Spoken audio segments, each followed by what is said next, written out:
जय जय श्री अपना चरण में कोटि कोटि दंडवत प्रणाम। आप परम स्वाट गोस्वामी श्री मनोज कुमार जी महाराज मोटा मंदिर मुंबई खाते बिराजो છો। આપ શ્રી વૈષ્ણવમાં પુષ્ટિ માર્ગના ચેતના જગાડવા માટે અનેક પ્રવૃત્તિઓમાં સંકળાયેલા છે। એમાં એલએના વૈષ્ણવો ને યુએસએના આખા વર્ણ વૈષ્ણવો માટે તો આપ શ્રી ઘણું ઘણું ઘણું પોષણ આપી રહ્યા છો। અને કોમ્પસ લેન્ડમાં પણ આપસી ઘણા વૈષ્ણવને દર સેટરડે આપી ઇન્ડિયાના વૈષ્ણવને કીર્તન ને ક્લાસ ને નવા નવા સોરસગંજના સબ્જેક્ટ આપસી સમજાઈ રહ્યા છો। તો આજના વચરામૃતના વૈષ્ણવ માટે કુઠાત પડશે વલ્લભાધીશ સખી જય જય જય શ્રી। आशीर्वाद स्मिताबेन। आज के सत्र में आप सभी वैष्णवों को स्वागत करूं और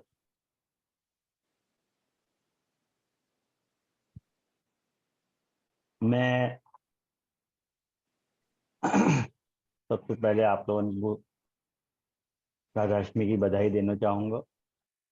परसों ही राधाष्टमी है तो मैं मिल नहीं पाऊंगा आप लोगों को, लेकिन मेरी तरफ से आप लोगों को राधाष्टमी की खूब खूब शुभकामना और खूब खूब बधाई।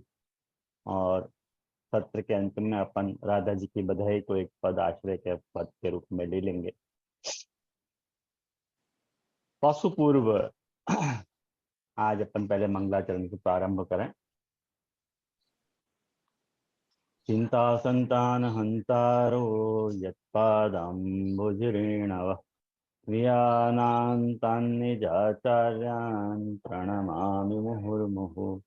यदनुग्रहतो जन्तुः सर्वदुःखातिगो भवेत् तमहं सर्वदा वन्दे श्रीमद्वल्लभनन्दनम्। अज्ञानतिमिरान्धस्य ज्ञानाञ्जनशलाकया चक्षुरुन्मीलितं येन तस्मै श्रीगुरवे नमः। नमामि हृदये शेषे लीलाक्षीराब्धिशायनम्। लक्ष्मीसहस्रलीलाभिः सेव्यमानं कलानिधिं चतुर्भिश्च चतुर्भिश्च चतुर्भिश्च चतुर्भिस्तथा षड्भे विराजते योऽसौ पंचधा हृदये नमः। आचार्यवाच प्रणमामि भाष्य निबंध सुबोधि निष्ठा इतराश्रयास्ता मस्वान्तमागत्य कृपाप्लुताश्च मदीयवाचां रचयन्तलं कृष्णम्। उपस्थित सभी वैष्णवों को स्वागत करूं आज के सत्र में। और आज जो नाम अपन लेने वाले हैं वो नाम है गोवर्धनाद्रि मखक्रन। ये नाम रत्नाकर स्तोत्र को 41वां नाम है, 41st। ये 41वां नाम पहले अपन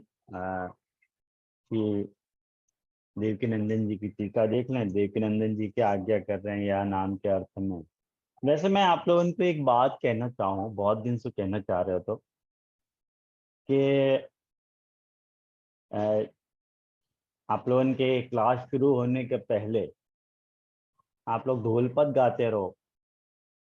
मैंने अभी सुनियो तो 2-3 वैष्णव ने गाए ढोलपद, बधाई की कीर्तन गाए। तो वैसे अपने यहाँ एक प्राचीन परंपरा है कि कोई भी ग्रंथ को अपन यदि अध्ययन कर रहे हैं, पढ़ रहे हैं, तो वह ग्रंथ को पाठ होना चाहिए। तो मेरी ये आप लोगों को मतलब अपेक्षा है कि आप लोग नाम रत्ना के स्तोत्र को पाठ यदि वाके पहले करो तो क्या है कि वो नाम रिवाइज हो जाए और कुछ नहीं। और प्राचीन रीत भी इतनी ऐसी है कि ग्रंथ को पाठ होना चाहिए। और यदि नाम के पाठ के उच्चारण में आपको कोई भी प्रकार की तकलीफ है तो मैं आपको एक ऑडियो शेयर करूंगा, तो वहाँ मैं आपको वो क्लियर कट पाठ आपको जय श्री कृष्ण वाले ग्रुप में शेयर कर दूंगा। तो क्या है कि सबन को एक साथ ही मिल जाए। तो क्लियर कट पाठ कैसे बोलना चाहिए, तो आज स्तोत्र के पहले यदि वो पाठ कर लोगे ना तो एक अलग सी आनंद है वहाँ को, है ना। जय जय श्री एमा आखो पाठ एक जन ना करे, 4-8 बोले, 4 પેલા વૈષ્ણવ બોલે, એવું ચાલે તો બધાને ચાલે ઉચ્ચાર ચાલે બધા ને થાય એવી રીતના? કેમ કેમ ન ચાલે? હા, તો આપણે એમ અમે નથી. કાલથી જ ચાલુ કરીશું નામના ટ્રસ્ટો એટલે વિધિ. હા, એટલે એમાંથી કારણ કે આપણે એક આપણે ગ્રુપ આટલો મોટો છે તો કોઈ એટલે ટૂંક પ્રમાણે કરીશું એ રીતે, એટલે કેમ બધા નહીં, કેમ વસ્તુઓને નહીં, લાભ એ મળે. તો તમારી પોતાની મેળે તમે ડિસાઈડ કરી શકો હા, કોણ બોલશે કોણ નહીં. હા, ના એટલે આપને પૂછ્યું કે વહેંચાય એવી રીતના એટલે હા, કારણ કે એવું છે એમાં કે આપણે ત્યાં નામ રત્ના કે સ્તોત્રની સરખામણી સર્વોત્તમ સ્તોત્રની સાથે કરવામાં આવી છે, હમ, તો એને જે પ્રામાણિકતા છે એના જેવી જ છે, ઓકે. એટલા માટે આટલા આગ્રહ છે મારો એમ. ના ના, સુંદર છે જયશ્રી. अपन ने पूर्व नाम देखियो प्रिय वृंदावनाचल है, और पूर्व नाम में कैसे वृंदा को अर्थ और अचल को अर्थ अपन ने समझो, तो जहां तक गुसाई जी के नामन को प्रश्न है, तो वृंदावन में आप क्यों रहो हो, वृंदावन में आपके रहने का प्रयोजन क्या है। वाकी शंका उठाते भय देवकी नंदन जी आज्ञा करें कि ननु तत्रागत्य किम करोति, वृंदावन में आके आप करो क्या हो, अचल मने गोवर्धन पर्वत में आके आप करो क्या हो, जतिपुरा में रह के आप करो क्या हो, इति आशंक्य, ऐसी आशंका करके नामांतरम आहु, दूसरो नाम कह रहे हैं। कौन सा नाम है वो, तो कह रहे हैं गोवर्धनाद्रि मखक्रन महेंद्र मधुर प्रिय कृष्ण लीलेक सर्वस्व श्री भागवत भावविद। क्या में 4 नाम आ रहे हैं, तो अपन या में से पहलो नाम गोवर्धनाद्रि मखक्रन देख रहे हैं, और बाकी विस्तार में बाकी विवरण में श्री देवकी नंदन जी ऐसी आज्ञा करें कि गोवर्धन आद्रे है। आद्री मतलब अद्री को अर्थ हो गए पर्वत, अद्री को अर्थ पर्वत हो गए, तो गोवर्धन पर्वत संबंधी मखो, मख मतलब यज्ञ, मख को अर्थ हो गए यज्ञ, तो गोवर्धन आद्रेह संबंधी मखो मतलब यज्ञ, गोसवाख्य, गोसव नाम को जो यज्ञ जो पूर्वम भगवता यह कृतः, ठाकुर जी ने जैसो यज्ञ कियो तो अन्नकूट इत्यादि, अपने यहाँ गोवर्धन यज्ञ मतलब अन्नकूट यज्ञ को कहना है, तो तद दिने तथैव प्रतिवर्षम करोति, तो वा दिन नए बरस वाले दिन गुसाई जी प्रतिवर्ष वा यज्ञ को कर रहे हैं। यासु गुसाई जी को एक नाम श्री रघुनाथ जी ने बताया कि गोवर्धन आद्रि मखक्रन, गोवर्धन संबंधी यज्ञ को करने वाले, ये नाम का अर्थ हो। या में तो कोई ज्यादा विशेष की विश्लेषण की आवश्यकता नहीं है, सभी आप लोग जानो कि अन्नकूट के दिन अपने यहाँ वो नए बरस के दिन अपने यहाँ अन्नकूट यज्ञ हुए है और अन्नकूट भोग आवा है। खैर यह साल ग्रहण के कारण जो है वो 1-2 दिन लेट हो गए, ताकि जैसी अनुकूलता। लेकिन जहां तक आके भागवत संगति को प्रश्न है, या नाम की भागवत संगति अपन श्रीमद् भागवत के 49 अध्याय मतलब 49वां अध्याय, वो है अक्रूर जी को हस्तिनापुर जानो। अक्रूर जी को हस्तिनापुर जानो, और ये जो है वो राजस प्रमेय प्रकरण की समाप्ति वाला अध्याय है। कुछ बातें हमेशा भागवत संगति में याद रखनी चाहिए। पहली बात कि ये नाम कौन से अध्याय से जुड़ रहे हो वो याद रखो आप, तो आपको नाम को स्वारस्य समझ में आएगा।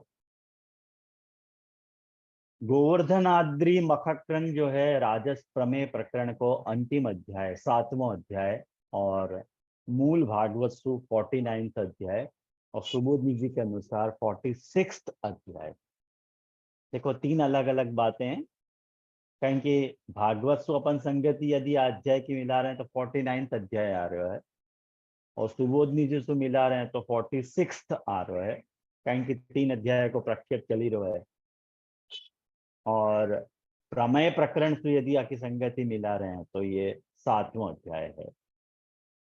और महाप्रभु जी की पूर्व योजना के अनुसार हर 7 अध्याय में महाप्रभु जी ऐश्वर्य वीर यश श्री ज्ञान वैराग्य षड धर्म और एक धर्मी को देखे हैं।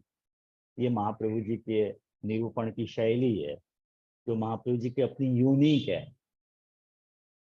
महाप्रभु जी के अलावा और कोई ने याद दृष्टि से सोचो नहीं है। तो 7वां ये धर्मी निरूपक अध्याय है। ये बात आपको पता चलनी चाहिए कि धर्मी निरूपक अध्याय है, मतलब यहाँ में यह अध्याय में धर्मी को इम्पोर्टेंस बताया जा रहा है बजाय धर्म के। तो धर्मी की बात यहाँ में आ रही है वैष्णव, तो बहुत ध्यान से यह बात को आप लोगों को समझना है।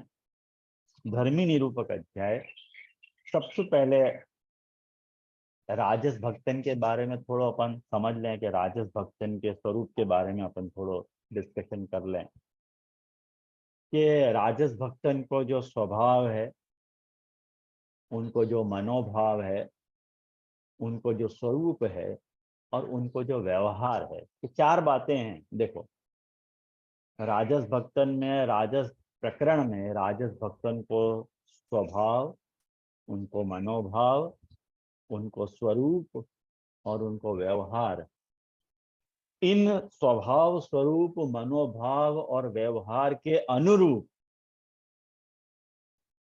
प्रभु के स्वरूप की छटा है और प्रभु की लीला है। भाई जैसा देश वैसा भेष वाले प्रिंसिपल्स को आप सोचोगे ना तो आपको समझ में आएंगे कि भाई सामने भक्त कौन से प्रकार को है, वह प्रकार की लीला प्रभु भी कर रहे हैं। अब सामने भक्त वह तरह को है ही नहीं और प्रभु वह तरह की लीला कर रहे हैं तो मिसमैच हो जाएगा ना। एक अनुरूपता आनी चाहिए लीला में, भक्त और भगवान के बीच में। जब तक अनुरूपता नहीं आवे तब तक जो है लीला की मनोहारिता प्रकट नहीं होगा। वो अनुरूपता एक ऐसा फैक्टर है वैष्णव कि जैसे एक बात समझो कि बहुत से लोग खीर बनावे लेकिन उनको खीर बनाते आवे नहीं है। खीर को सिद्धांत ऐसा है कि जब अपन खीर बना रहे हैं तो खाली चोखा और दूध को मिक्स करना खीर नहीं है। दूध और चोखा को मिक्स करने का नाम खीर थोड़ी है। जब अपन दूध पी रहे हैं खीर में तो वहां में चोखा का स्वाद आना चाहिए, और चोखा जब आप खा रहे हो तो वहां में दूध का स्वाद आना चाहिए, वहां को नाम खीर है। तो एक दूसरे के अनुरूपता में खीर, वो दूध चोखा के अनुरूप हो जाए और चोखा दूध के अनुरूप हो जाए, तब वहां को जो स्वाद हो है वो एक अलग है। कहें कि दूध और चोखा को मिला दो ना तो वो दूध भात होएगा, खीर नहीं कहेंगे वो। ख्याल आया ना। तो दूध भात अपने यहाँ अलग आवे ठाकुर जी को भोग शयन में रोज, और खीर भी अलग आवे ठाकुर जी को भोग। तो अनुरूपता एक बहुत बड़ा फैक्टर है। कभी भी कोई के भी जीवन में एक दूसरे के प्रति यदि अनुरूपता है तो सामंजस्य प्रकट हुआ है। ऐसो ही भक्ति में भी है। सामने यदि भक्त राजस है तो ठाकुर जी की लीला में भी वह प्रकार को राजसत्व, राजस भाव लीला को प्रकट ठाकुर जी कर रहे हैं। और राजस प्रमेय को स्वरूप है। तो देखो एक बात ध्यान तो समझो कि प्रमेय को अर्थ हो गए वस्तु या व्यक्ति, कोई को भी अपन प्रमेय कह सकते हैं। तो प्रभु ने अपना राजस स्वरूप प्रकट किया है कि प्रभु में राजसता बात करेगी। प्रभु ने अपनी लीलान के द्वारा राजस भक्तन को सुहावे ऐसी प्रमेय रूपता ठाकुर जी ने प्रकट करी है। या प्रकरण में आप लोग देखोगे तो समझ में आएगी। मैं यह अध्याय के अंत में एक आपको समरी दूंगा, वो समरी तो आपको ये बात क्लिक हो जाएगी शायद। तो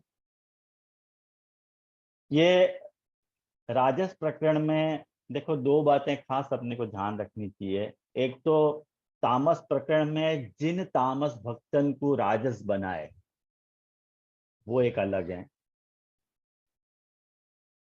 कोई शंका हो तो पूछियो, कहीं पूछने से भी खुलासा हो गए। मैं प्रवचन के करते अध्ययन वर्ग की शिविर में ज्यादा विश्वास रखूं हूँ। प्रश्न पूछने से बहुत सारे खुलासा हैं, तो जो को भी नहीं आवे समझ में पूछ सके प्रश्न, ऐसी बात नहीं है। और एक मूल राजस स्वभाव वाले भक्त हैं, जिनको मूल स्वभाव ही राजस है। प्रभु ने उनकी राजसता को मेंटेन करते हुए, उनकी राजसता को निभाते हुए, भगवान ने अपने स्वरूप में उनको अनन्य भाव से समासक्त कियो। तो एक तामस भक्तन को राजस में कन्वर्ट करे, उनकी राजसता अलग चल रही है। और यह प्रकरण में मूल स्वभाव वाले जो बेसिकली राजस स्वभाव ही है, उनको उन राजस स्वभाव वाले भक्तन को अपनी लीला के द्वारा खुद में अनन्य आसक्त बनायो, समासक्त कियो। एक वह प्रकार के राजस भक्त हैं, जिनमें नंदराय जी, यशोदा जी, अक्रूर जी वगैरह, कुब्जा, ये सब आ रहे हैं वहां में। चाणूर, मुश्तक में ये जो प्रतिबंध रूप भी हैं, वो भी मैंने बताई थी बात पहले अध्याय में, जब आपको याद हो तो। जहां तक राजस प्रमेय प्रकरण के सप्तम अध्याय की बात है, तो जैसे मैंने आपको बताया कि धर्मी निरूपक अध्याय है, धर्मी की चर्चा है यह अध्याय में। कि जैसे अपन कहना गोवर्धन आद्री मखक्रन, तो गोवर्धन संबंधी यज्ञ को करने वाले, तो करने वाले की जब बात चल रही है तो धर्मी की बात चल रही है, धर्म की बात नहीं चल रही है। यह सीधी क्लिक होने वाली बात है हमें। अब देखो, यह अध्याय में जैसे मैंने आपको बताई थी बात, कि राजस प्रमेय प्रकरण को आप दो भाग में बांट दो, 7 अध्याय को दो भाग में बांट दो। मूल प्रयोजन राजस भक्तन को समासक्त बनाना है। अब ठाकुर जी में मतलब अनन्य भाव को ठाकुर जी अपने में समासक्त कर रहे हैं, ये मूल प्रयोजन है। कहीं की आसक्ति को निरूपण करना है ना। तो शुरुआत के जो 3 अध्याय हैं, राजस प्रमेय प्रकरण के शुरुआत के 3 अध्याय, जहाँ में वो कुवलया पीड़ वधार्यो है, चाणूर कंसादी वधार्यो है, और कृष्ण बलराम के यज्ञोपवीत संस्कार और गुरुकुल प्रवेश, ये जो 3 अध्याय हैं, इन 3 अध्याय में देखो ध्यान से लिख के समझ लो यह बात को, कि भक्ति में प्रतिबंधक जो भी भय हैं, भक्ति में आप प्रतिबंध रूप होते हुए जो भी भय हैं, उन भय के निराकरण की कथा आ रही है 3 अध्याय में। ठाकुर जी ने 3 अध्याय में भक्तन को सबसे पहले भय दूर किया है। देखो, सबसे पहले कोई से भी संबंध स्थापित करने में भय को बड़ो भारी रोल है। भय के कारण आदमी नजदीक नहीं जा सके। जब प्रथम परिचय हो गए, तब अपने को बहुत भय लगता होगा, अरे ये क्या है, कैसे है, क्या है। स्वरूप देख के अपन ध्वस्त हो जाए कि अपन नहीं कर, ये अब it's not my cup of T करके। लेकिन ठाकुर जी धीमे धीमे एक अनुरूपता मेंटेन कर रहे हैं ठाकुर जी, कि भाई तुम्हारे जैसे ही हूं मैं भी। तुम राजस हो ना, तो मैं भी राजस हूँ। देखो, तुम्हारे में जा प्रकार के स्वभाव में जा प्रकार की राजसता है, मेरे में भी वही प्रकार की राजसता है। तो अपने आप को ठाकुर जी आइडेंटिफाई कर रहे हैं उन भक्तन को। क्यों आइडेंटिफाई कर रहे हैं? तो आपको मूल प्रयोजन समझो कि ठाकुर जी उनसे रिलेशन एस्टैब्लिश करना चाह रहे हैं, उनसे संबंध बांधना चाह रहे हैं, उनको समासक्त बनाना चाह रहे हैं, उनको निरुद्ध करना चाह रहे हैं। तो राजस भक्तन को निरुद्ध करने के लिए आप में भी वह प्रकार की राजसता आपको प्रकट करनी पड़ेगी। आपको स्वरूप, आपको जो प्रमेय है, आपको वह प्रकार को प्रकट करना पड़ेगा, ताकि सामने वाला भक्त अपने आप में संबंध स्थापित कर पावे। तो राजस व्यक्ति इनको जा प्रकार को भय सतावे, वह प्रकार के भय को ठाकुर जी ने 3 अध्याय में दूर कियो। और शेष जो 4 अध्याय हैं, 4, 5, 6, 7, जहाँ में यूँ समझो ना कि ब्रजभक्तन के वियोग के निवारण के लिए ठाकुर जी जो है वो उद्धव जी को भेज रहे हैं। वो से लेके आज तक को, ये 7वें अध्याय तक भक्त सांत्वना को निरूपण है। ये मोटी मोटी बात आप लोग याद समझ के रखोगे ना तो राजस प्रमेय प्रकरण बहुत इजी हो जाएगा आपको समझना। ये 3 अध्याय भय निवारण के हैं और बाकी के जो 4 अध्याय हैं वो भक्त सांत्वना को निरूपण आ रहा है। अपन भक्त की सांत्वना के प्रकार को 3 अध्याय में देख चुके गए 3 नामन में। आज अपन जो नाम देखने वाले हैं वो है गोवर्धन आद्री मखकन। अब आपको मैंने पूरा बर्ड्स व्यू दिखाया कि ये नाम कहाँ आ रहे है। एक सीन विहंगावलोकन आपको करायो कि अपन कहाँ पे हैं। जैसे कि अध्याय को विषय है कि अक्रूर जी को हस्तिनापुर जाना, टाइटल अध्याय को ये है। अब यह अध्याय को विषय पहले आप लोग ध्यान से समझ लो। अक्रूर जी के द्वारा,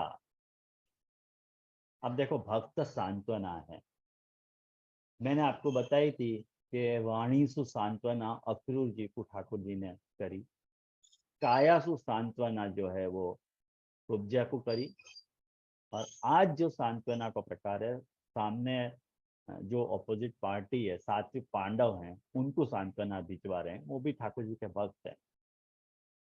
तो वो सात्विक हैं, तो वाकई लिए ठाकुर जी डायरेक्ट इन्वॉल्व नहीं हो पा रहे हैं करके अक्रूर जी को भेज रहे हैं। अब देखो अक्रूर जी के द्वारा धृतराष्ट्र को वॉर्न कर रहे हैं, सावधान कर रहे हैं कि भाई तू पांडवन की रक्षा जरूर करिए, तुम राजा हो, राजा को कर्तव्य याद दिला रहे हैं। और आप यह अध्याय पूरा पढ़ोगे तो आपको समझ में आए, कुछ या के अंश में आपके साथ पढ़ रहा हूँ तब आपको या के नाम की डीपनेस पता चलेगी कि, और वो समझाने के बावजूद धृतराष्ट्र को या विषय में पुत्र में आसक्ति है, धृतराष्ट्र को पूर्व में आसक्ति है और राष्ट्र को धारण करके बैठो है, लेकिन आसक्ति पुत्र में है, धृतराष्ट्र है। राष्ट्र को अने धारण किए लेकिन आसक्ति पुत्रन में करके वह सर्वनाश भयो। पुत्र में आसक्ति नहीं चाहिए, पुत्र में आसक्ति हो तो धृतराष्ट्र नहीं बने जा सके, ये मैसेज है। और पुत्रासक्ति के अतिरेक के कारण असावधान है वो, और वाकई मुंह से निकल गया हो ये बात कि नहीं भाई ठाकुर जी जो करेंगे सो होएगा, लेकिन मैं तो नहीं कर पा रहा हूँ। अपनी वीकनेस जो है धृतराष्ट्र को पता है कि वाकई वीकनेस क्या है। फिर ठाकुर जी वॉर्न भी कर रहे हैं कि यदि तुमने मेरी बात नहीं मानी, इफ यू डिनाई, तो फिर मैं अपनो अवतार वालो स्वरूप भूभार हरण वालो प्रकट करूंगा स्वरूप। जो मेरे अवतार को जो मुख्य प्रयोजन है, जो मेरे व्यूह को कार्य है, वंश वृद्धि, धर्म रक्षा, असुर संहारण और मुक्तिदान, ये अवतार के काम हुए हैं। और एक एक व्यूह ठाकुर जी ने वो कार्य किए हैं। आप लोगों को ये बात, इतनों लोग आप लोग सुबोधनी जी पढ़ो, इतने सारे बालकन के मुख सुनो हो, तो इतनों तो आप लोगों को पता होगी कि ये अवतार के कार्य। फिर ठाकुर जी ने वॉर्न किया कि यदि तुमने मेरी बात नहीं मानी तो फिर मैं अपना अवतार वालों स्वरूप प्रकट करूंगा, तो वहां में फिर तुम मोसो ऑब्जेक्शन मत करियो, पहले से ही वॉर्न किया। ये कुल मिला के आप या अध्याय की वो है। तो देखो अपन अध्याय के थोड़े पैसेज बाँचे हैं तो अपने को यार नाम को समझ में आएगा। अध्याय नंबर 49 और श्लोक नंबर जो है 5वां और 6वां। अब देखो, भक्त को सांत्वना दे रहे हैं ना अक्रूर जी। तो अक्रूर जी को कुंती ने और विदुर ने ये बतलायो। ठाकुर मैंने अक्रूर जी कुंती जी से भी मिले और विदुर जी से भी मिले। तो दोनों ने अक्रूर जी को ये बात बतलाई कि दुर्योधन के माने धृतराष्ट्र के जो भी लड़काएं हैं, दुर्योधन इत्यादि, वो पांडवन के प्रभाव से जले हैं, उनके शस्त्र कौशल से जले हैं, और उनमें जा प्रकार को विद्या है, जा प्रकार को विनय है, वास्तु ये लोग जले हैं, जलन है उनको। और जनता उनसे ज्यादा प्रेम करे या वस्तु भी वो लोग बहुत चिढ़ जाना, ऐसे सब बात कुंती जी ने और विदुर जी ने अक्रूर जी को बताई। और जब अक्रूर जी कुंती जी के घर आए, अब जाहिर है कोई भी पियर को व्यक्ति घर में आवे तो फीमेल को वहाँ तरह को एक अटैचमेंट को भाव जगी जाए कि नहीं नहीं पियर से कोई आयो है, तो देख के रोना ही आ जाए। तो देखो ये बहुत रोई हैं कुंती जी अक्रूर जी को देख के बहुत रोए। कुंती जी के मन में अपने पियर की स्मृति जग गई, और कही कि मेरे माँ बाप और मेरे सारे सौहार्द लोग मोसू मेरी याद करें कि नहीं कभी। कोई बात नहीं। और ठाकुर जी के बारे में पूछ परछ वो लोग कर रहे हैं, और मेरे बच्चे जो हैं बिना बाप के हो गए हैं, और यहाँ पे मेरे जेठ जो हैं वो या तरह का व्यवहार मेरे साथ करे हैं। तो देखो अच्छी बात नहीं है, मैं बहुत दुखी हूँ, बहुत दुखी हूँ। और ठाकुर जी के स्वरूप को पहचान रही हैं, ये बात देखो आप श्लोक नंबर 11 में, कि कृष्ण कृष्ण महायोगी विश्वात्मन विश्व भावना। देखो या तरह की बात लैंग्वेज बोल रही है कुंती जी की। लैंग्वेज आप देखो, ये सच्चिदानंद स्वरूप श्री कृष्ण, तुम महायोगी हो, विश्वात्मा हो, और मैं तुम्हारी शरण में हूं, मेरे बच्चन को बचाओ, यूं कह रही हैं। ये संसार जो है मृत्युमय है, और तुम्हारे चरण जो हैं मोक्ष देने वाले हैं। इतनी सब बात पता है कुंती जी को। अब यहाँ से देखो पता चल रहा है कि कुंती जी भक्त हैं। भक्त बिना ऐसी लैंग्वेज कौन बोले। ये उनकी सात्विकता को बता रही है बात। तुम माया के लेश सु रहित हो, परम शुद्ध हो, तुम स्वयं पर ब्रह्म परमात्मा हो। देखो एक्सेप्टेंस है। ठाकुर जी को पर ब्रह्म परमात्मा मान रहे हैं कुंती जी। मैं तुम्हारी शरण में हूं, तुम मेरी रक्षा करो। तो यह प्रकार की जब कुंती जी ने अपना दुखड़ा अपने भाई को देख के, उनके सामने आंख में से आंसू निकल गया, फपक फपक के रोए लग गए वो। कुंती जी बहुत रोए हैं अक्रूर जी के सामने, हाथ पकड़ पकड़ के रोए हैं। तब उनको अक्रूर जी ने याद दिलाई कि अरे तुम इतने इतने बेचैन क्यों हो जा रहे हो। तुम्हारे पास तुम्हारे जो पुत्र हैं साधारण पुत्र नहीं है, तुम्हारे पास एक धर्म को पुत्र है, एक वायु को पुत्र है, एक इंद्र को पुत्र है। तुम क्यों घबरा रही हो। तुम्हारे पुत्र तो बड़े यशस्वी हैं, सबने कृपा करके तुमको ऐसे पुत्र दिए हैं, तुमको घबराना शोभा नहीं दे है। लेकिन और तुम्हारे पुत्र जो है अधर्म को नाश करने के लिए पैदा हुए हैं, यदि तुम जरा भी घबराओ मत। ये सांत्वना ठाकुर जी ने अक्रूर जी के द्वारा पांडवन को दिलवाई, और ये मैसेज दिए हो कि मैं तुम्हारे साथ हूं, तुम घबराओ मत। आई समझ में। ये पांडवन को सांत्वना ठाकुर जी ने दियो है।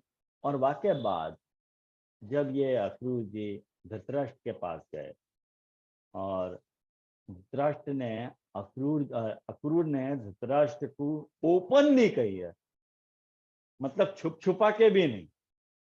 ये कहना बड़ी साहस की बात है। आज देखो एक बात बताऊं मैं, आज कोई को कोई के दुर्गुण वाके मुंह पे कोई नहीं बता रहा है। बता रहा है कोई नहीं बता रहा है, क्योंकि सबको वह प्रकार का सौहार्द नहीं है अपने मन में, एक दूसरे के प्रति वह तरह का कुछ दुर्भाव है, यानी क्लियर कट कोई नहीं बोले। लेकिन अक्रूर जी देखो साफ बोल रहे हैं धृतराष्ट्र सु कि आप धर्म सु पृथ्वी को पालन करो।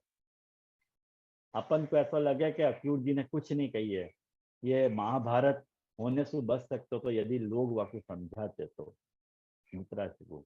ऐसी बात नहीं है, क्लियर कट सब स्पष्ट शब्दन में धृतराष्ट्र को समझाया गया है, आप सदव्यवहार से प्रजा को प्रसन्न रखो और स्वजनन के साथ समान बर्ताव करो। देखो साफ कहिए, ये बात आ रही है भागवत में। और यदि आप विपरीत आचरण करोगे तो लोक में आपकी निंदा होगी। और आप जानो कि संसार में कोई कोई के साथ सदा नहीं रहे हैं। देखो उनको अपनो वैराग्य बता रहे हैं, वैराग्य धर्म को उद्बोधन कर रहे हैं। एक दिन सबसे बिछड़ना अपने को पड़ेगा, कोई हमेशा के लिए अपने साथ में नहीं रह सकते। और ये शरीर को भी जो है छोड़ के जाना पड़ेगा, ये बात 16 आने सकते है। या लिए स्त्री पुत्र धन को छोड़ के जाना पड़ेगा। तो जीव अकेलो पैदा हुए है, अकेलो रहे हैं और अकेलो ही मर जाए है। ये बात क्या आप राजा को समझानी पड़ेगी उनको? अक्रूर जी ये लैंग्वेज बोलते हैं। आप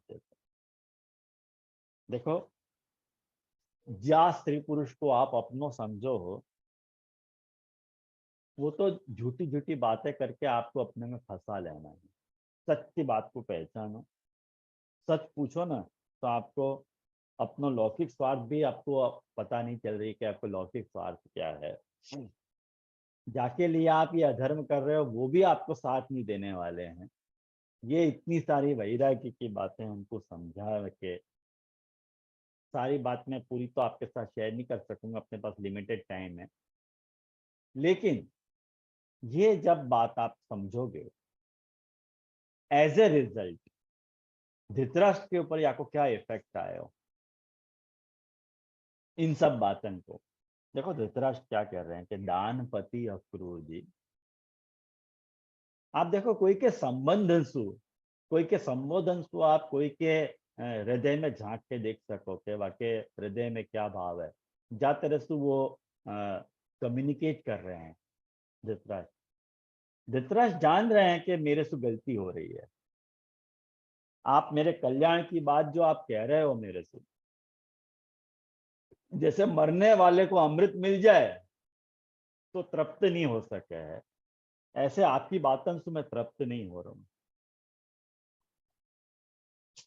लेकिन मेरो जो चित्त चंचल है, राजस है। देखो एक्सेप्ट कर रहे हैं कि मेरा चित्त राजस है, मैं राजस, मेरे चंचल चित्त में आपकी बात जरा भी ठहर नहीं रही है। यही तो स्वभाव है राजसता को। राजसता को स्वभाव ही ये है कि अपने चित्त में बात ठहरे नहीं है। ये काल भी तो राजस ही है ना। अपन राजस काल में सत्संग करना है, आप लोगों के यहाँ तामस काल है, ये राजस काल है। आपके यहाँ रात्रि है, मेरे यहाँ सुबह को काम है, एकदम राजस काल है। तो चंचल चित्त में आपकी बात ठहर नहीं रही है। जा क्षण वो मेरे मन में आपकी बात उतर रही है, दूसरे क्षण वो बात निकल जा रही है। ये धृतराष्ट्र जी कह रहे हैं। और उनको ये भी ख्याल है, धृतराष्ट्र को कह रहे हैं कि मैंने सुना है ये बात कि जो सर्वशक्तिमान भगवान जो हैं पृथ्वी को भार उतारने के लिए भूमि पर प्रकट भये, ये मैंने सुनी है बात। तो उनके विधान में जो है कौन उलट फेर कर सके, लो ये बात कह रहे हैं। और उनकी जैसी इच्छा होगी ऐसे ही होगा, यहाँ में कोई कुछ भी नहीं कर सके। वो संसार की सृष्टि सु माया के द्वारा यहाँ में प्रवेश कर रहे हैं और कर्म फल को विभाजन कर रहे हैं। ये बात खुद धृतराष्ट्र जी कह रहे हैं अक्रूर जी से।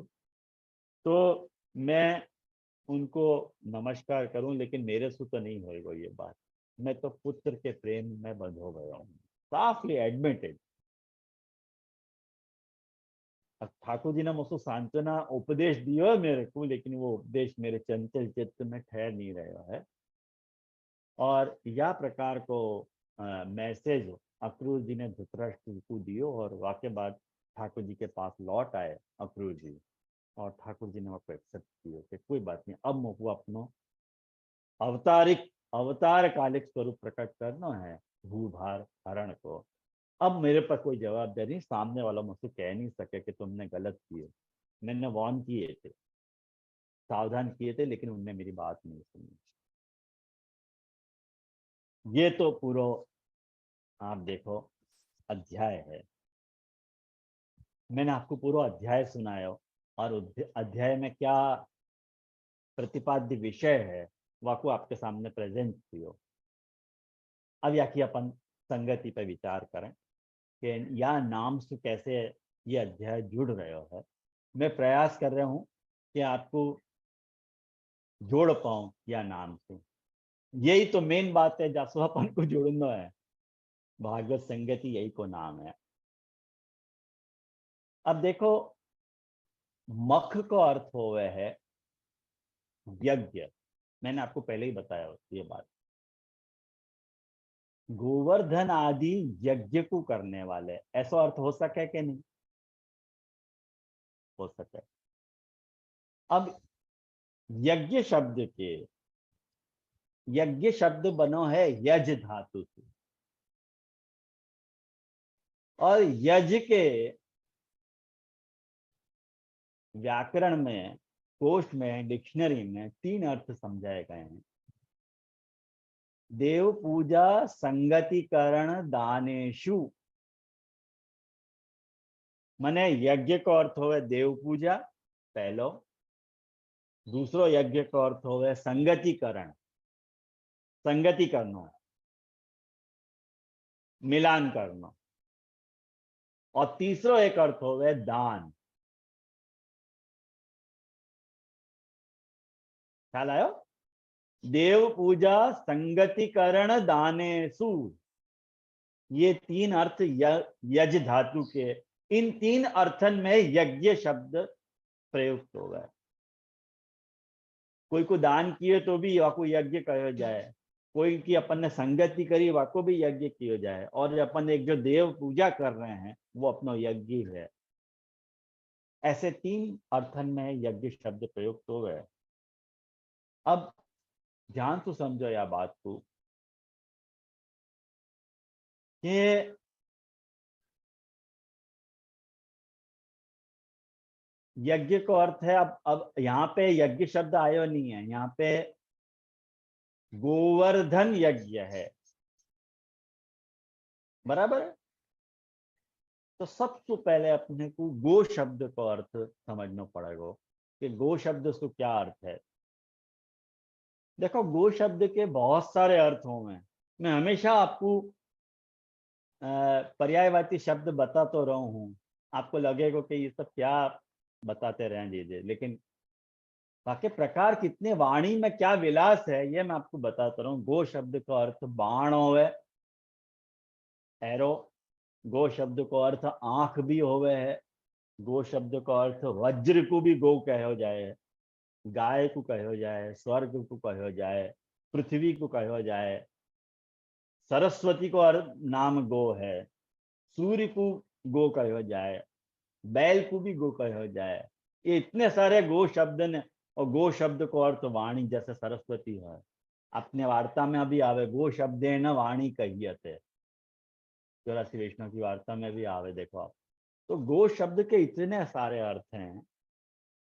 तो गो शब्द को अर्थ अपन इंद्रिय ले सकते हैं। गो शब्द को अर्थ यहाँ पे इंद्रिय ज्यादा सूट होने वाला अर्थ है। तो इंद्रिय संबंधी यज्ञ को करने वाले, ऐसा कह सकें कि नहीं अपन? इंद्रिय संबंधी जो यज्ञ है, इंद्रिय संबंधी यज्ञ क्या होगा है कि अपनी इंद्रियन को प्रोवोक करना, अपनी इंद्रियन की संगति करनी, अपनी इंद्रियन को उपदेश देना वाणी से। जैसे कुंती जी को सांत्वना दी ठाकुर जी ने वाणी के द्वारा, गो शब्दे न सरस्वती, गो शब्दे न वाणी है। तो ठाकुर जी को मैसेज अक्रूर जी के द्वारा पहुंचाया कि मैं हूं ना, तुम लोग घबराओ मत, मैं हमेशा तुम्हारे साथ हूं। और वह तरह को अश्योरेंस, वह तरह की सांत्वना ठाकुर जी ने उनको भी दी, धृतराष्ट्र को भी भिजवाई। क्या कि आखिर है तो धृतराष्ट्र संबंधी, तो ठाकुर जी ने उनको भी सांत्वना दी कि भाई देखो, अभी भी आपके पास समय है, पहचान जाओ। उनकी इंद्रियन संबंधी, उनकी जो ज्ञानेंद्रिय है धृतराष्ट्र की, वो ज्ञानेंद्रिय को प्रोवोक किए ठाकुर जी ने अक्रूर जी के द्वारा, वो गोवर्धन यज्ञ है। कुंती जी के हृदय को ठाकुर जी ने समझाए के उनको अपनी तरफ आकर्षित कियो, ये गोवर्धन यज्ञ है। अगर अपन गो शब्द को अर्थ सरस्वती ले रहे हैं, वाणी ले रहे हैं, गो शब्द को अर्थ इंद्रिय ले रहे हैं, तो तत्संबंधी यज्ञ गोवर्धन यज्ञ है। तो आप देख सको हो या पूरे अध्याय में कि ठाकुर जी ने वाह तरह को यज्ञ उनके साथ किए है कि नहीं किए। उनकी मति को ठाकुर जी ने प्रोवोक किया है कि नहीं, उनको उनकी उनकी समझ को ठाकुर जी ने सुधारा है कि नहीं, कि नहीं कोई बात नहीं, तुम जैसा समझ रहे थे ऐसा ही हूं मैं। ख्याल में आया? तो ये गोवर्धन यज्ञ आया आपको समझ में? तो यह अर्थ में अगर अपन देखें तो भगवान जो है, एक बात नोट के रूप में यदि आप लिखना चाहो तो ऐसे लिख सको कि भगवान भक्तन की इंद्रियन में स्वयं की भक्ति को पूरित करके, स्वयं की भक्ति को भर के उनके भावन को ठाकुर जी पोषण कर रहे हैं। और यही जो है भगवान को भक्तन के प्रति यज्ञ, यही यज्ञ है। जब इंद्रियन भक्तन के हृदय में भक्तन के भाव को जो पोषण ठाकुर जी कर रहे हैं, वो जो पोषण है वो यज्ञ रूप है। क्योंकि अपन प्रभु की सेवा यदि कर रहे हैं तो वो अपना यज्ञ है कि नहीं, सेवा को अपने यहाँ यज्ञ बताया हुआ है। माने ठाकुर जी को अपन के द्वारा ठाकुर जी को दियो जातो भयो जो रेस्पॉन्स है, वो आपको यज्ञ अपन कह रहे हैं। तो ऐसो ही रिस्पॉन्स जब ठाकुर जी भक्तन को दे रहे हैं तो वो यज्ञ नहीं है क्या? दैट इज ऑल्सो यज्ञ। और वो कौन सा यज्ञ है? गोवर्धन आद्री मखक्कन। आयो आपको ध्यान में कैसे या नाम की संगति या अध्याय में अपने को मिल रही है? बहुत ब्यूटीफुली अपने को यह अध्याय या तरह से संगत मिला है। और धन्यवाद प्रीति भाई। और कुंती की देखो जो इंद्रियां शिथिल है, मैंने आपको जैसे ही बताया हो, कुंती जी जो हैं वो या तरह से शिथिल इंद्रिय उनकी, मतलब वो जान रही है ठाकुर जी को स्वरूप, फिर भी मेरे बच्चन की रक्षा करो, मेरे बच्चे बिना बाप के हो गए हैं, ये सब जो उनको जो लैंग्वेज है वो बता रही है कि उनके इंद्रियां जो है शिथिल हैं। अब उन शिथिल इंद्रियन को पोषित करना जरूरी है, तो ठाकुर जी अक्रूर के द्वारा उनको पोषण करवा रहे हैं। तो दैट इज यज्ञ, गोवर्धन यज्ञ, गोवर्धनाद्रि मखक्रन। ये नाम यहां में बोल रहे हो कि नहीं बोल रहे हो आप? देखो, गोवर्धन आद्रि मखक्रन। मैंने कोई अनधिका चेष्टा करी है तो रघुनाथ जी के और देवकीनंदन जी के और गुसाई जी के और महाप्रभु जी के चरणारविंद में अपने अपराध की क्षमा मांगू यदि मैंने कोई गलत तरीके से या की वो करी हो तो। लेकिन मुकु या के या नाम की संगति या अध्याय में या प्रकार से लग रही है। तो आज के लेक्चर में इतना ही है। अब मैं आपको एक शॉर्ट सर्वे करवाना चाह रहा हूँ। शॉर्ट सर्वे कैसे होएगा? आप पूरा अपना राजस प्रमेय प्रकरण भयो है, तो राजस प्रमेय प्रकरण को पहला अध्याय और भागवत के अनुसार 43rd अध्याय और सुबोधनी जी के अनुसार 40वां अध्याय, यह अध्याय में देखो कुवलिया पीड़ वध आयो तो और यह अध्याय में अपन ने ठाकुर जी के ऐश्वर्य गुण को देखे तो कोल्या पीड़ वध के द्वारा। तो ये भगवान के जो भी भक्त हैं उनमें बाह्य भय है, बाह्य भय, हाँ, बाहर से आतो भय है। तो या नाम में ठाकुर जी ने वह भय को दूर किया। या अध्याय में मैंने आपको कहे ना, भय की निवारण की कथा है शुरुआत के 3 अध्याय में। तो बाहरी भय ठाकुर जी ने दूर करो। तो अध्याय में अपन ने कौन सा नाम देखो, श्री गोकुल कृतावास, ये नाम देखो। तो अगर आपको याद हो तो सेकंड अध्याय तो चाणूर आदि कंसादि वध, ठाकुर जी ने कंस को वध कियो, चाणूर मुष्टिक वगैरह सबको वध कियो। अब ये जो है भगवत आसक्ति में आंतरिक भय है, पहले बाहरी भय दूर कियो, अब ये आंतरिक भय को ठाकुर जी दूर कर रहे हैं कंस के निवारण के द्वारा। कंस के मन में जो सबको कंस के प्रति ये कंस हमारा क्या कर देगो, क्या कर देगो, हमारा क्या अनिष्ट कर देगो, ये जो आंतरिक भय है वह आंतरिक भय को ठाकुर जी ने कंस वध के द्वारा दूर किया है। या अध्याय में ठाकुर जी को वीर गुण प्रकट भयो, वीर गुण निरूपक अध्याय है यह। वाक्य बाद को जो तीसरा अध्याय है 45वां अध्याय है, वह 45वें अध्याय में मूल भागवत के हिसाब से मैं बता रहा हूं। 45वें अध्याय में श्री कृष्ण को जो है वो कृष्ण बलराम को यज्ञोपवीत संस्कार भयो है और उनको, और सॉरी मैं आपको बताना भूल गया, दूसरे नाम में श्री गोकुल कृतावास अपन ने 2 नाम में वह माने। तो मैंने आंतरिक भय में भी और बाहरी भय में भी ये श्री गोकुल कृतावास, ये 2 नाम अपन ने जोड़े थे। दोनों नाम 2 अध्याय में एक ही नाम जोड़े, तो ऐसे अपन ने देखे। तो वाक्य बाद जो तीसरा अध्याय है, यह अध्याय में वीर गुण को निरूपण, यश को निरूपण है। यह अध्याय को अपन ने ओमिट किया, तो ये अध्याय में कोई नाम नहीं आ रहे। ऐसे मैंने आपको समझाई थी ये बात, अगर आप लोगों को याद हो तो मैच कर लीजिए। क्योंकि ठाकुर जी ने यह अध्याय में मथुरा के जो राजा थे अपने नाना को, उग्रसेन को वापस राज्य में स्थापित करे और कंस के भय से जो यादव मथुरा से दूर चले गए थे उनको री एस्टैब्लिश किया ठाकुर जी ने कि नहीं, अब कोई भय नहीं है, तुम वापस मथुरा आ जाओ, शांति से रह सको। और ब्रिज में नंदराय जी यशोदा जी को ये संदेशा भिजवाया कि कंस वध हो गयो, अब नो फियर, कुछ डरने की बात नहीं है, आप वापस तो आ जाओ।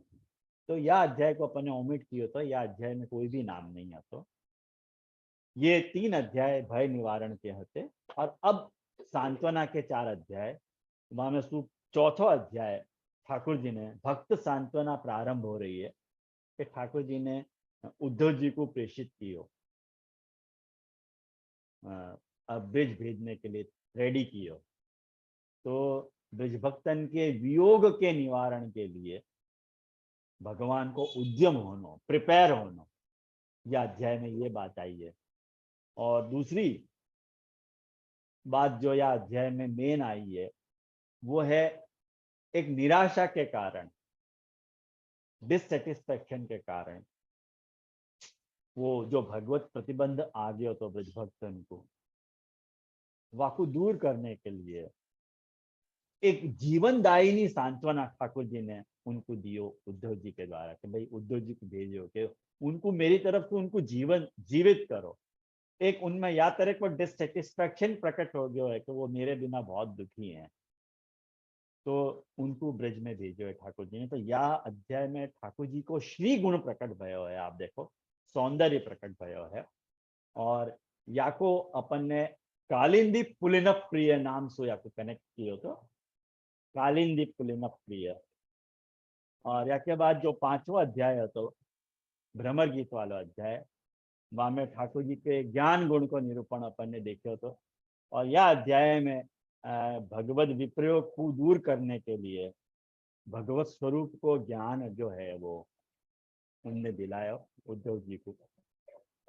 और भगवान के पुनः नहीं पधारने से भगवान वापस नहीं आने वाले हैं, ऐसे सोच के ब्रजभक्तन को भगवान में दोष बुद्धि पनपी है, ऐसी उद्धव जी को प्रतीति भाई हो। कमाल की बात तो ये है, दोष बुद्धि कौन को भाई? दोष बुद्धि ब्रजभक्तन को भाई है, ऐसो उद्धव जी समझ रहे थे। लेकिन उधो सुधो है गयो, सुन गोपिन के बोल। तो उद्धव जी को ये बात समझ में आ गई कि जिनको मैं उपदेश दे रहा हूं, उनने तो मेरे को एक उपदेश दे डाले है।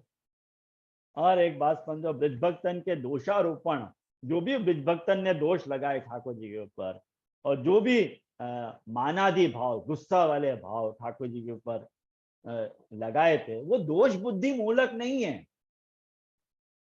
एक्चुअली वो भक्ति भाव मूलक है। याको उपदेश गोपियन ने उद्धव जी को दियो है, ये ज्ञान है भाई। आदमी गुस्सा में कौन सु अनाप शनाप बोले, जब तू प्रेम करते हो भाई तो बोले ना भाई तुम बड़े कपटी हो, तुम ऐसे हो, तुम वैसे हो, जाओ यार, ऐसी बात गुस्सा में बोले आदमी। तो देखो ज्ञान की बात है। और या अध्याय में अपन ने जो नाम देखे तो वो गोवर्धन आगम रतः देखे तो, गोवर्धन आगम रतः। और या के बाद को जो छठो अध्याय है, वह अध्याय में भगवान जो है कुब्जा और अक्रूर जी के घर पधारे हैं। तो या में मैंने आपको प्रिय वृंदावनाचल नाम समझाया तो, कारण कि भगवान को देखो या अध्याय में वैराग्य गुण आयो है ठाकुर जी को। तो वैराग्य कैसे प्रकट भयो है कि भगवान को इनके घर पधारनो, या बात को बता रहे है कि भगवान की भक्तेतर विरक्ति है। जो भक्त नहीं है उनमें ठाकुर जी को विरक्ति है, वैराग्य है, मुझको वहां नहीं जाना। जो मेरे भक्त है वहां मुझको जानो, ये वैराग्य के नहीं। ये भी तो वैराग्य की एक वैरायटी हो सके है कि नहीं हो सके है। मुझको मेरे भक्त क्या जानो, और क्या भक्तेतर में मुझको विरक्ति है, नॉट इंटरेस्टेड। और ठाकुर जी को वैराग्य प्रकट कैसे भयो है कि कुब्जा काम के वश ठाकुर जी के पास आई। देखो काम भाव के वश ठाकुर जी के पास आई है। तो ठाकुर जी ने वो कोई दो चीज नहीं दी, ये विरक्ति है ठाकुर जी की। क्या नहीं दियो? न जीवन मुक्ति रूपा भक्ति दी है, और न विदेह रूपा मुक्ति दी है। न वह मुक्ति दी न भक्ति दी।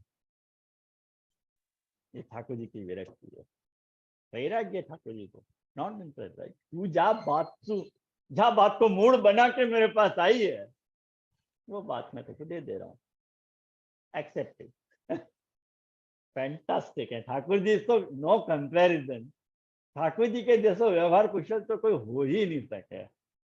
और यामे यालिए मैंने आपको बताया प्रिय वृंदावन आचल नाम है। और आज को जो अध्याय तो वह में मैंने आपको जो है गोवर्धन आद्री मखक्रम बताया, जाकि पूरी मीमांसा मैं आपके सामने कर ही चुका हूँ। तो ये कुल मिला के आज की क्लास होती। तो ये सब बात अपने मैंने आपको पूरा राजस प्रमेय प्रकरण को बर्ड व्यू आपके हाथ में दियो कि अपन ने क्या क्या देखियो गए लेक्चर्स में। तो अब क्या के बाद को जो नाम शुरू होने वाला है वो राजस साधन प्रकरण है, जहाँ में अपन महेंद्र मध्वित प्रिय देखेंगे। तो तब तक के लिए मैं आप लोगों से विदा चाहूँ एक आश्रय को पद गा के। कहीं कि देखो राजस्थान मेरे मन में भी चल रही है, राजस काल चल रहा है, तो मेरे मन में भी यह प्रकार की राजस्थान चल रही है। तो मैं आप लोगों को एक कीर्तन सुना के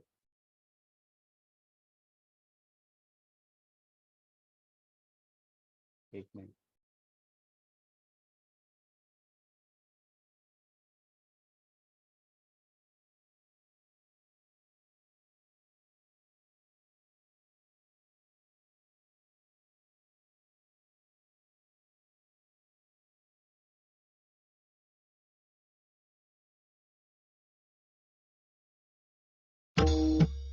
आपको आवाज सुनाई दे रही है?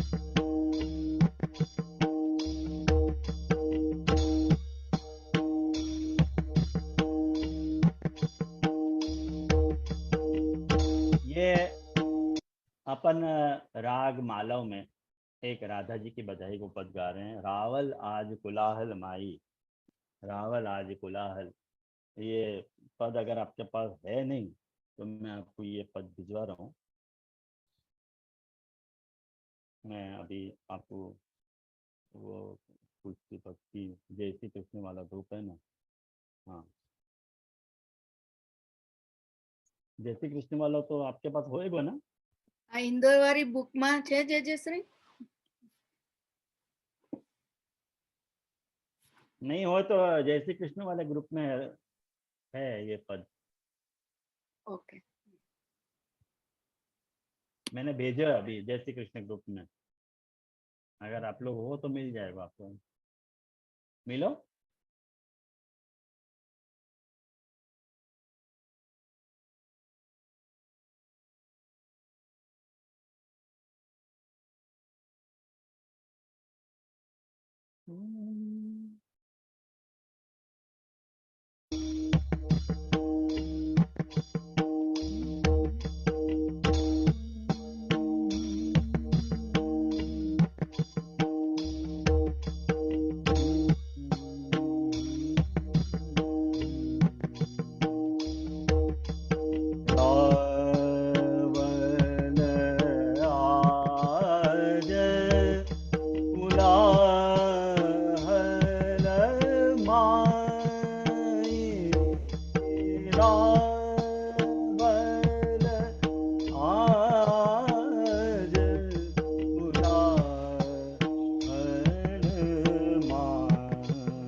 तो ये बधाई को पद अपन ने राग मालव में गायो।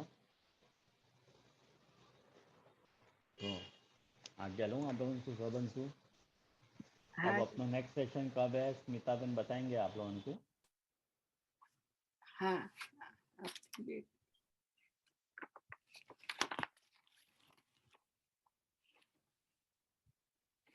જે આપ શ્રી 23મી સપ્ટેમ્બર આવી શકશો? 23મી સપ્ટેમ્બર શું છે? Friday September 23 September. હા આજે 2 સપ્ટેમ્બર થઈ ને એટલે 23મી. એટલે હા બરોબર છે, એમાં આવી શકાય, કઈ વાંધો નથી, વાંધો નહીં. આપને 16મી ફાવે તો 16મી, મને વાંધો નથી, આપશ્રીને જે હારે ફાવે.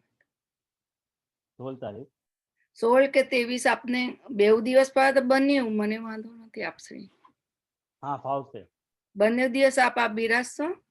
હા 16 ને 23? ફાવશે. હા હા 16 ને 23 ઓકે. ફાવશે. 16મી એ તો છઠ છે ને, હા આશ્વિનવાદી છઠ. અને શરદ પૂનમ ના 2 દિવસ પહેલા ને, શરદ પૂનમ તો નહીં, શરદ પૂનમ નહીં, જે તો શ્રાદ્ધ ચાલશે ને. શ્રાદ્ધમાં શ્રાદ્ધ છે. છઠ અને આ તેરસ. હા ચાલશે ચાલશે ચાલશે. ઓકે, તો આપશ્રી આ વખતે 3 દિવસ બિરાજશો સપ્ટેમ્બરમાં.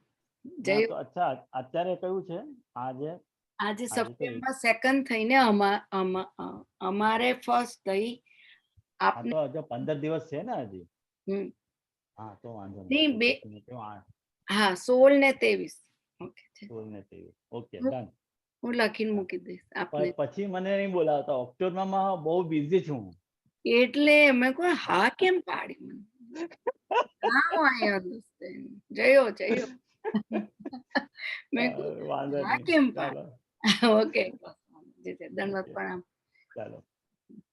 વૈષ્ણવ હું ઓપન કરું. જે શ્રી જો વાત કર્યું હતું હા આપને હા વૈષ્ણવને. હા 1 મિનિટ જે આપ જલ્દી વૈષ્ણવને. ઓકે હમણાં ચરણોમાં કોટી કોટી દંડવત પ્રણામ. જય જય દંડવત શ્રી પ્રણામ. જે શ્રી દંડવત પ્રણામ જય જય દંડવત પ્રણામ જય જય અમારા શ્રી. સ્વામી ચરણમાં પ્રણામ. દંડવત પ્રણામ. દંડવત